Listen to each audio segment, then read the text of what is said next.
la fraude fiscale dont on parle en Europe est 2 fois supérieure à la dette de tous les pays de la zone euro.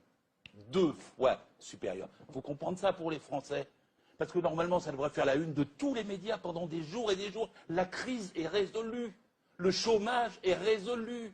Nous n'avons pas besoin de prendre 9 milliards à la sécurité sociale, 11 milliards aux collectivités territoriales, de baisser de 50 milliards les besoins sociaux dans le budget prochain. Il suffit de reprendre l'argent aux voleurs.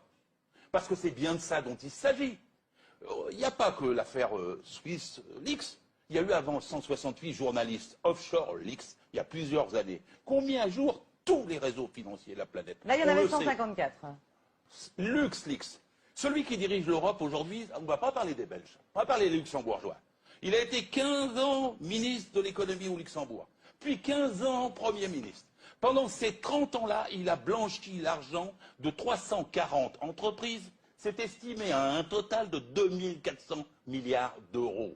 Parmi les 340 entreprises, il y a 58 multinationales françaises qui, au lieu de payer l'impôt à notre République, de permettre qu'on aide les chômeurs à avoir du boulot, de permettre qu'on ait de meilleurs hôpitaux, de permettre qu'on ait de meilleures écoles, ils trichent au Luxembourg avec la complicité de Jean-Claude Juncker, lequel dit aux Européens « ayez un budget en équilibre, les yeux dans les yeux, comme Cahuzac, ayez un budget en équilibre ».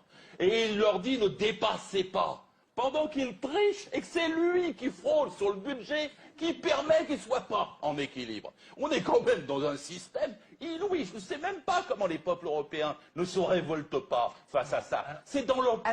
Chaque Français doit comprendre que c'est dans sa poche, que c'est dans ses droits qu'on les vole. Et ces 58 entreprises multinationales, on les dit toujours vive l'entreprise. Et celles-là nous prennent nos sous.